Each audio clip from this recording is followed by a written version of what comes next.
Hello, everybody. This is Steve Butler, your Los Angeles cryptologic investigator, and it is July 31st, 2026 at 12:25 a.m. And I got a feeling, and I go with my feelings. And something said go on eBay, and I had been working on some vintage return envelopes that one I did a little video of. I think I just sent it to you the other day. The information comes from them. I just see it. I try to turn it around as fast as possible, as if I were working for a government agency and being asked to, you know, translate, find, and pump this information to the people in the field who need to do the work without confusing them, right? And most of the time when I see this stuff, I have to validate it to say that it has all these kind of code validations and it's a real transmission. But in that business, in the coding business, I think where a lot of people go wrong, and not to make this a long speech, but is they forget that human beings are involved in this, right? And even though a lot of times people stick to the script, there are communications that come in emotional moments that have a different feel to them.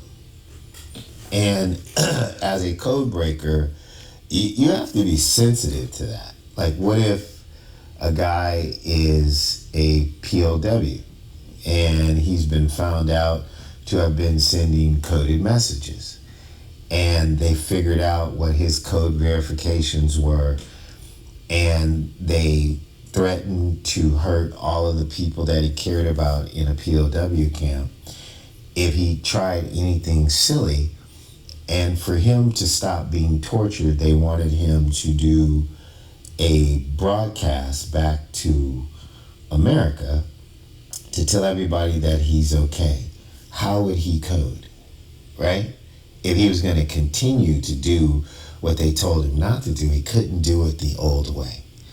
Well, this is a real true story. There was a guy in Vietnam, and when he came on TV, everybody thought he was a traitor because he was sitting there saying that everything was fine, that they were treating them good, that there were no violations, right, on TV. But he kept blinking. And to the Vietnamese, they thought it was just a reaction, a physical reaction to the torture that he was undertaking. And what he was blinking was Morse code. And we picked it up. And he was blinking the word torture. And they knew that there was a violation and were able to work behind the scenes to try to get these POWs out, knowing that they were being tortured. Albert Lee Terry Jr. is under a lot of pressure right now, right? As Friar David Collins. Whether you believe it or not, he is the same person. And most of the pressure I put on Albert Lee for me was on Reddit, of which I'm not on Reddit right now. I don't know if it counts in suspend or it's just a really weird situation. We could sign in, but it's not really working, or we didn't get any information. But I'm still working because I'm trying to get this job done. I'm trying to get Nancy home. But to set this up really quickly, and I think this is important. I know I'm talking a lot, and you want me to just get to the point, but I think this is important because I want you to believe what I'm saying with all the caveats. I think this is a direct message from Albert Lee Terry Jr. If you notice, there's a hand in the photographs. Now, I don't know if that's his hand, right, or somebody else's hand, but I've never seen anything like this before, and I've been doing this for 5 years. You know, I've seen people put their hand in the photos, and they're selling watches or something like that. But to actually hold the card and I can read the code makes me think, okay, well, I don't know what's going on. I don't know what this is, but I know it's code. You can see that the quote sign is a little off. Now that could definitely just be typing. Happens to me all the time. Like when you hit the button and spell correct, move something. But with this guy, it's usually intentional. But here's the thing that really makes me think that this is a real communication from him directly. And I had told him, because I know who he is. He's on Reddit, all right? And I know his typing style. So I know when I'm talking to him, and I said, I will stop publishing stuff about your past, which is horrible, right? He's liable for a lot of murders. And I sent information directly to Kingston, Ontario police that you don't know who you got, right? But you may be on to the greatest criminal reveal in American history. He might be appealing to me directly here to lay off of him, because I told him if he tells me where Nancy Guthrie is, I'm out. I'm good, right? Then if the government wants to protect him, fine. If they want to prosecute him, fine. You know, I just want to believe that the work that I've put into this does something really good. And I believe if Nancy Guthrie comes home, it not only helps Savannah and her family, whether you feel like they deserve it or not because they're rich, but I think it will inspire a whole generation of children, especially little girls, that love their mothers and their grandmothers, that miracles are important. And that belief, that faith is what kept me from becoming a criminal in my family, because half of my family on my dad's side were a bunch of gangsters, very intelligent people. You know, one of my uncles graduated from MIT, was coding, making over six figures in like 1970, 74, 75. And he was just a straight up gangster. Satellite for the mafia out of Chicago, man. And sometimes working with the guerrilla brotherhood mafia. I mean, my aunt was like, please don't be like Harry. And I was his favorite nephew. He was trying to recruit me so bad. And my aunt said, you know, I give you everything you want, which was not much. It was like some trains or whatever. I said, no, she said, I want you to be like your uncle. Let you know that you can be a good person, you can do the right thing, you can work and use your intelligence for good, and you won't want for anything. I love that woman. I would never want to disappoint her. And I said, okay. Right? So I don't know when I'm going to die. It could be tomorrow. I'm like, man, why did God let me be able to read this stuff? Why did he let me have this talent? What does he want me to do? You know, it's never been about money for me on this thing. And I'm looking at this thing and I'm thinking, okay, this could be a fake or not. But then when I was looking into it, the possibility of the answers that are in here being random are almost zero, because no one in the public knows the names of the people involved in this caper, but I do. That's why I'm telling you that this is pretty real, and I'm not going to go through the validation part, because he put his hands like, he's like, I'm extending my hand, man. I'm giving you the answers you need, and you said you were a man of your word. So I'm going to give you guys this information. That's why it took this long. You do what you can with it, but it's possible that this is Albert Lee Terry Jr., Friar David Collins, extending his hand to do the right thing. Which every evil person has that ability. Like Nancy said, no matter where you've gone, you can always come home.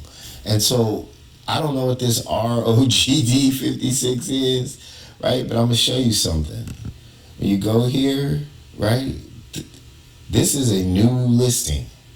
This hasn't been on eBay for a long time. So that's important. It's a new listing. So it's after all the stuff I've said and done.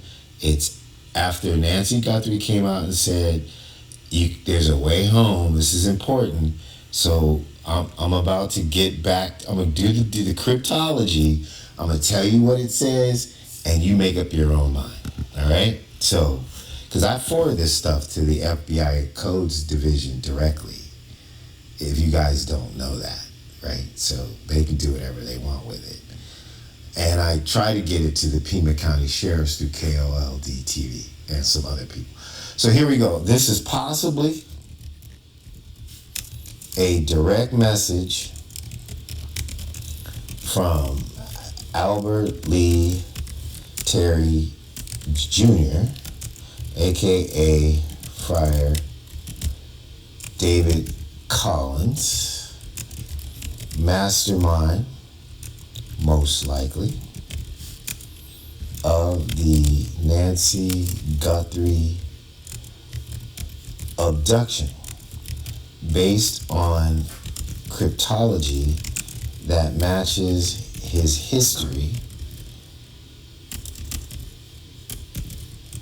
including the intricate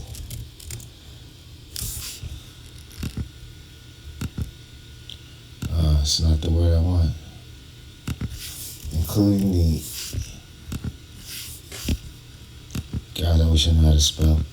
The intricate and sophisticated cryptologic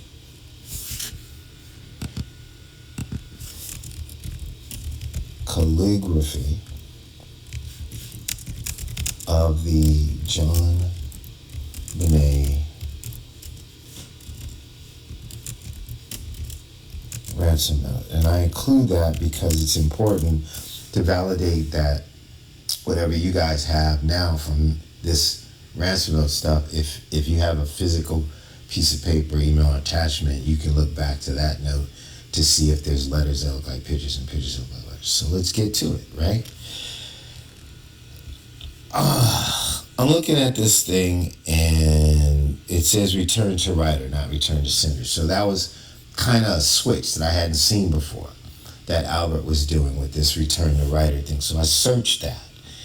And then I looked up here, I looked over here, I looked over here, and I looked over here. So this is the total image. And it was in his hand. So that just blew me away. So I put that there. But what really caught my eye was the fact that this time there were multiple pictures, which means that this person wants you to focus on what they're telling you, right? And then one of them really, really caught my eye, right? So it's this one right here. And if you look at it, this stripe goes to what looks like a P, and that goes to an O, right? If you flip that around and you come back from here, that's OD'd. And then you have deceased. And then right here, what you guys don't understand is in the wrench attack, right? I think it was in Tucson. And the kid said one of the contacts was this guy, Red. Red is a person I know, my team knows who he is. He's the son of an ex-Zodiac member. I just keep leaving his last name out because I always want to give people the opportunity to be innocent until proven guilty. But it's been associated with this in so many ways. It's impossible for me to believe that this isn't who they're talking about. It's his initials. But Red would stand for Robert Dennis, or Dennis Robert. He goes by a bunch of aliases. And this is about Nancy Guthrie, and I'll show you that in a second. But it's saying that she's deceased from an overdose. And I don't know what this symbol is right there. Kind of looks like, something from Star Wars or something. But right here, this is Red. He's saying that she died from an overdose from Red. I had thought that the picture of the guy at the front door that had the gun in the front of him, right? And people jumped on me about it. Doesn't matter. Was that I went online and I looked at it and I said that looks like a dart delivery gun, like when you hit a tranquilizer, like for animals. And I said the reason why you would want to have a dart gun in front of you instead of on the side of you is because if it accidentally fired and the tip came out, right? Even if it came out a little, if it was on your hip and it went in your leg, you've been tranquilized and you're going to wake up with the police standing over you, right? It's really that simple. So if you put it in the front and it comes out, it either shoots down to the ground or it doesn't pierce your own skin. And I'm thinking, you got a lady with a heart condition, she's taking heart medicine, right? Her pacemaker goes down. You've got an amateur crew, a small group of people. You don't want her to scream. You're not really a professional, so you don't know how to, tape her up and everything. And you have this brilliant idea that you're going to hit her with a tranquilizer, knock her out, and she'll come back, and she'll be easier to carry. And when I heard about the blood drops at the front door, and people thinking, well, maybe that's because her head was kind of hanging sideways and blood was coming from her nose, I looked up a reaction of an allergic reaction to the induction of a certain type of tranquilizers or so forth, or any kind of allergic reaction to the induction of a medicine or a drug that the body can't handle. Because I remember my grandmother used to have all these different pills, and they were like, well, if you give her that one or this one, you're going to kill her because they react different ways and it could just freeze the heart. You had to be really careful about all that stuff. That person bleeds from the nose. So this is making sense to me. When they say she died very soon afterwards, they might have thought she was asleep and never woke up because they shot her with a tranquilizer. So he's saying that Robert Dennis, okay, so message number 1 is Nancy Guthrie is deceased due to an overdose. I don't know if that's one word or two. Due to an overdose. So that's the first message that I'm getting from here. All right. So he's going check 1, D. Check 2, right? And that these two are associated. So we have a P, which is actually going to flip to a D. So he's flipping it over. Right, he's telling me to do something with that one because it's got a little extra things. So it's an associate and flip, so it's an OD. And the OD, right, the OD comes here and then swoops into here was done by Robert Dennis. Not intentionally, but it looks like he just didn't know. Well, they're not professional kidnappers, so they didn't check her medical history. They didn't bring oxygen, right? They didn't grab her medicine. They didn't do all the things professionals would do to keep an elderly victim alive long enough to give proof of life to collect the money, which dovetails with everything that we know without having to be a super spy. And that her classification is not unclaimed, is that she's deceased, which everyone pretty much accepts, and that they sent a message to that. So I'm going to save that image to my desktop if I already haven't. Okay, so let's do that. Now, here's where it gets interesting, because I know you guys want me to get to the point. So this photograph with the hand in other words, this is outwardly saying, look, I'm giving you what you want. I'm old, I'm tired, they're after me. They might find out who I am, but I saw Nancy on TV, and I'm going to try to do the right thing here. right? I don't have the courage to just walk into a police station and spend the rest of my life in a cage, right? But I am sorry because I got caught, right? Whatever. But, an act of contrition is an act of contrition. And I welcome it. So in this one, I'm looking at it and I'm saying to myself, return to writer. And there's only just this little thing right here. I can tell that it's an hourly thing. It's a little like picture versus a letter. So that's him. So he's not doing too much here. He's just trying to tell you what's going on. So let me kind of read it for you.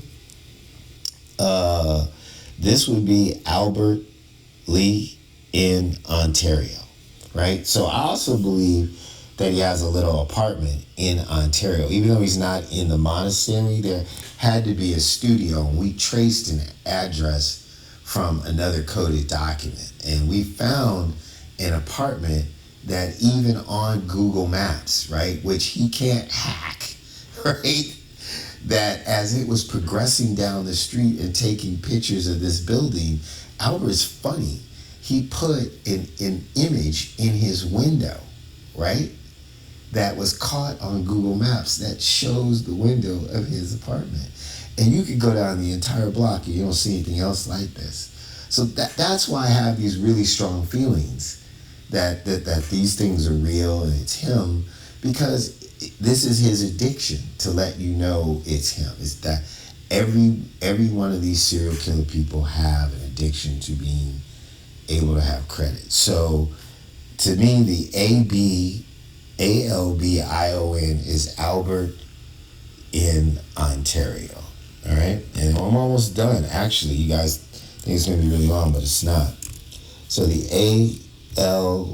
ALBION equals Albert in Ontario. All right.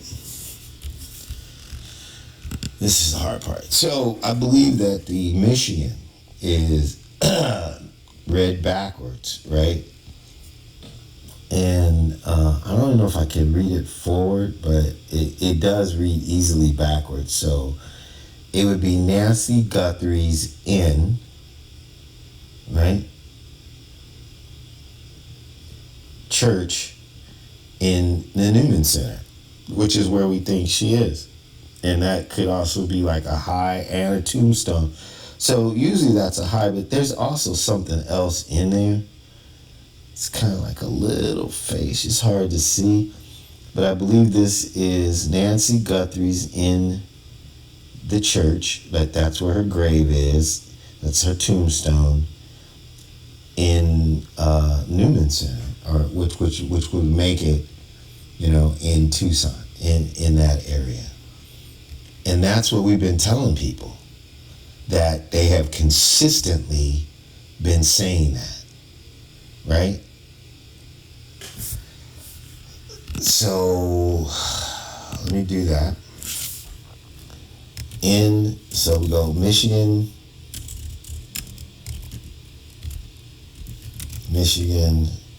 and then we're going to reverse the code. Reverse code, and that's going to be NAGIHCI with a big M. Possible translation based on the consistency of the coding and reporting from them. You would have Nancy Guthrie is buried, so that's a tombstone, the H. Church in Newman Center.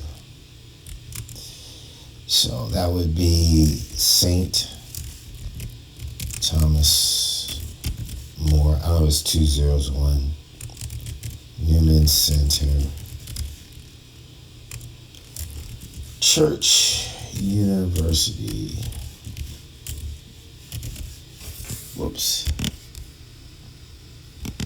University of Arizona.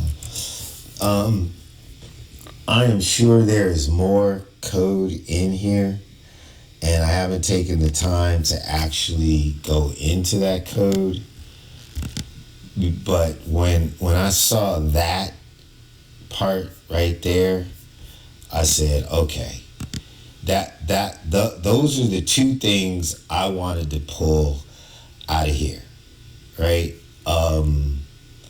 The rest of it, to me, I could get to later. But for this video, that's the message I want to get to law enforcement immediately and share with other people that want to watch it. So, again, this is it's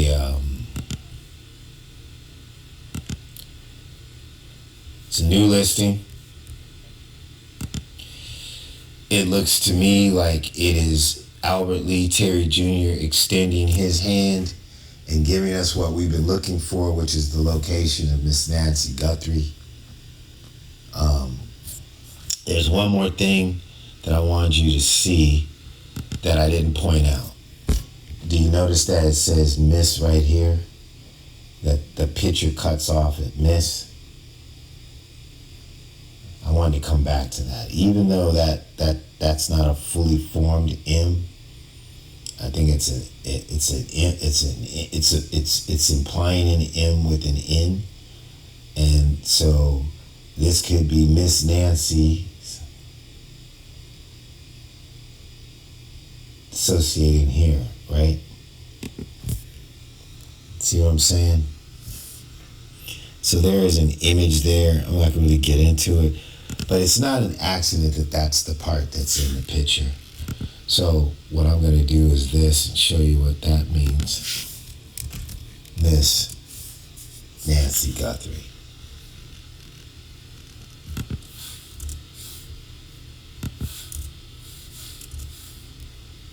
Now it looks correct.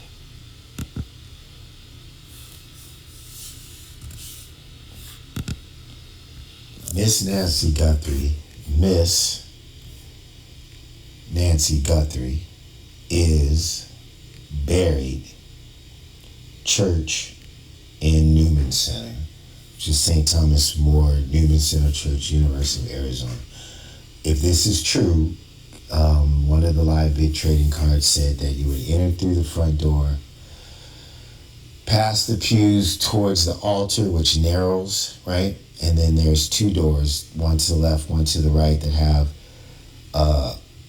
like arch windows above the top. That was expressed in a live bit trading card that take you back to the vestibule. If I remember as an altar boy, that's what they call it, behind the altar.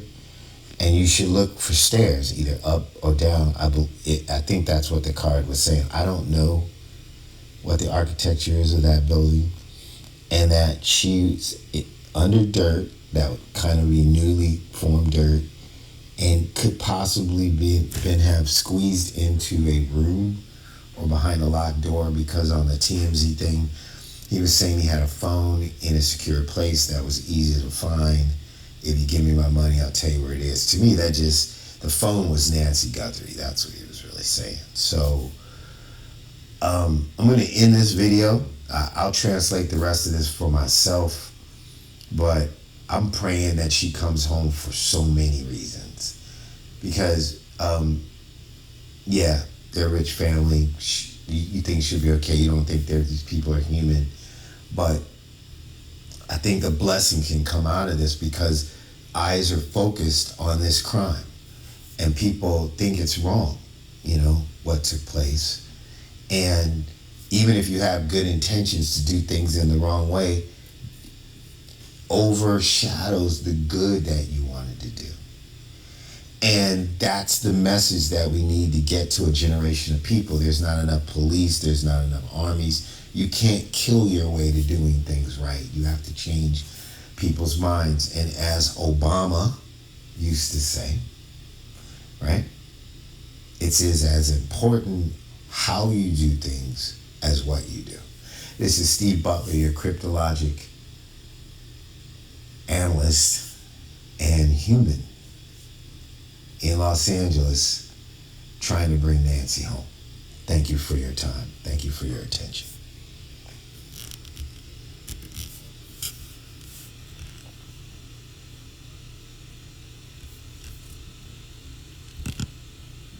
Hello, everybody. This is Steve Butler, your Los Angeles cryptologic investigator, and July 31st, 2026 at 12:25 a.m.